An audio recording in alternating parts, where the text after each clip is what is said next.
Now, several runners from our area are in Boston. They were running in the marathon. Several we talked with were not far from the explosions when they happened today. Yeah, Local 15's John Zanitas is live in our newsroom right now. John, the University of Mobile cross-country coach actually saw the explosion happen. That's right, Kim. He had just finished the marathon and was walking back to the finish line to meet up with his wife. That's when the explosion started going off. His wife had been sitting in the section where one of the explosions went off, but thankfully she had left her seat to come meet up with him. He says there was just this thick, blinding cloud of white smoke. They all started running. The coach told me, though, this is interesting, before the marathon, he saw bomb-sniffing dogs and bomb spotters on the roofs at the starting line, and it appeared to him there was some sort of active threat before the explosions went off.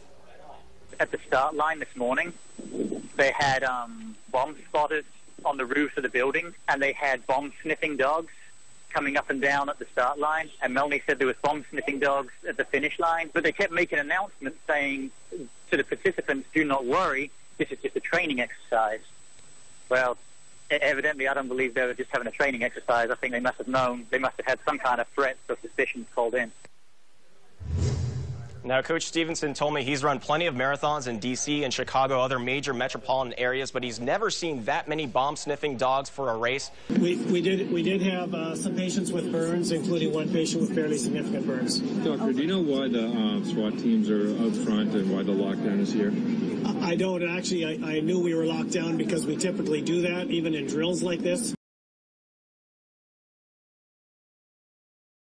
But I've been in taking care of the patients, so I don't know anything more than that. There's a report here that the suspect in the bombing is here. Is that correct? I don't know anything about that either. Yeah, Aaron, I'm really sorry to interrupt. My name is Luke Radowski of We Are Change. And I just wanted to ask you if you heard about the drills that were happening here. The Boston Globe and Eyewitnesses says there was a drill before the bombing and there was bomb-sniffing dogs there. I was wondering if you... I don't know. Yeah, sorry. That doesn't even sound familiar to us. Well, it was reported, and I was wondering if you're interested in investigating something like that. We have a name and contact for you. You We'll could take it from you. we could interview that. I could give you a card. That'd be great. We'll take your card. But I was also wondering, with CNN playing horrific images in those videos, do you think... We can't do an interview like this. I'm sorry, but we're happy to take your card. Well, that's my card. I have the contact info for the eyewitness who heard the bomb-sniffing dogs. It's really important. Yes. But I just want to know, like, with all the horrific images, do you think mainstream media is creating a society of fear, a culture of fear? I really can't talk about that. I will say it's difficult. It's tough choices we face every day, but it's hard covering this stuff. You know it too. It's really hard. It is. And would you ever do a story about the NDAA or drone strikes? I mean, I'm sorry. I can't do a whole interview on this, but thank you for this. We appreciate it, and we will follow up. Okay. And I mean, I'm sorry. The only time you really grilled anybody was Julian Assange about Ecuador. Listen, but what about Bush and Obama? There was a new independent investigation that came out that said they're criminally liable for torture. Look, we appreciate your time. And they're continuing torture. That's a really story. That's the job of a journalist. Sydney played host to war games overnight as Australian Defence personnel took part in after-dark counter-terrorism training in Martin Place. Armed with weapons and tactical equipment, soldiers raced through the CBD and underground City Circle train network, preparing for a worst-case terrorism scenario. As you can see with that breaking news on your screen, a siege is currently taking place at a cafe in Sydney's central business district. Let's bring in our reporter Dan Murphy, who is in Sydney's Martin Place. Dan, we understand hostages are being held. What else can you tell us? Ashley, good morning. Well, I'm currently standing on Elizabeth Street in, of course, the Sydney CBD, where this siege is unfolding in Martin Place. I hope you can see these live pictures coming into the Sky News Centre. As you can see, dozens of police cars outside the Lint Cafe in Martin Place. As I speak to you now, what I can see is basically police standing outside that cafe.